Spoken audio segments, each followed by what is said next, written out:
केहू घरवा में नइखे बानी जाय अकेल, आवाजन खेले मोहब्बत के खेल। केहू घरवा में नइखे बानी जाय अकेल, आवाजन खेले मोहब्बत के खेल। नाये दादा दर्द देबो, अरे कोरवा में चापी। गइल बारी बहरी ननदिया, हरदिया के छापी। गइल बारी बहरी ननदिया, हरदिया के छापी। नमस्कार दोस्तों, आप सभी का गीत ज्ञान ऑफिशियल में हार्दिक स्वागत है। और आप देख रहे हैं गीत ज्ञान ऑफिशियल और हम राइटर राज रसीला यादव आप सभी का हार्दिक स्वागत करता हूं।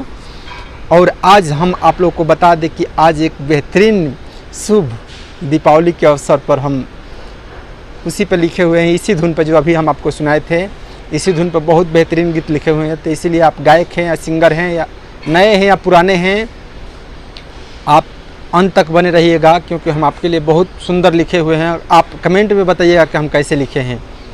हमको आप लोग से एक शिकायत है कि आप लोग हमारे वीडियो को देखते हैं मगर लाइक कमेंट सब्सक्राइब नहीं करते हैं। बहुत तो गाते हैं, देख कर चले जाते हैं, लेकिन प्लीज़ हमारे मेहनत करते हैं आप लोगों के लिए रात दिन। तो लाइक करने में और सब्सक्राइब करने में पैसा ऐसा नहीं लगता है, फ्री में होता है सब ये। और हम आप लोग के लिए करते हैं, थोड़ा इससे कुछ होगा नहीं लेकिन हमारा थोड़ा उत्साह बढ़ेगा और लिखने में मन लगेगा कि हम लोग को आप सपोर्ट कर रहे हैं। तो प्लीज़ सपोर्ट कीजिए। और चलिए आज का जो नया चीज़ है, आज कुछ नया सुन लेते हैं कि आज नया क्या है।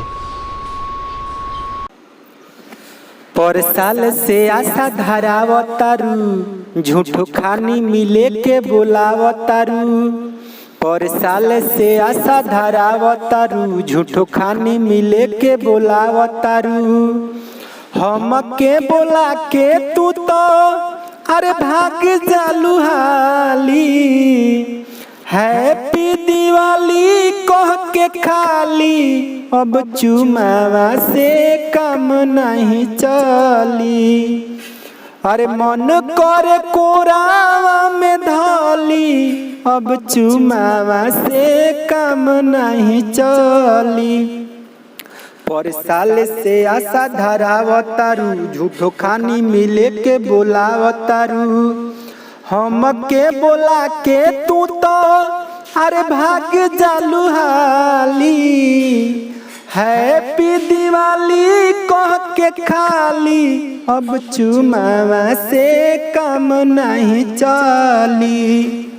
मन करे कोरावा में धाली, अब चुमावा से काम नहीं चली। तो अब दोस्तों आप लोग को ये गीत कैसा लगा? अगर अच्छा लगा हो तो प्लीज़ लाइक कीजिए और चैनल को सब्सक्राइब कीजिए। और आगे ऐसे ही हम आपको लिए वीडियो लाते रहेंगे, तो इसीलिए सब्सक्राइब कर लेंगे तो आपको खोजना नहीं पड़ेगा, आपके पास वो खुद उसका नोटिफिकेशन चला जाएगा। तो चलिए, दिन हुई है तो रात भी होगी, छाई है घटा तो बरसात भी होगी, और ज़िंदगी रहेगा। आप चैनल को सब्सक्राइब कर लेंगे तो अगली वीडियो में आप लोग से फिर से मुलाकात भी होगी। तब तक के लिए नमस्कार, जय हिंद।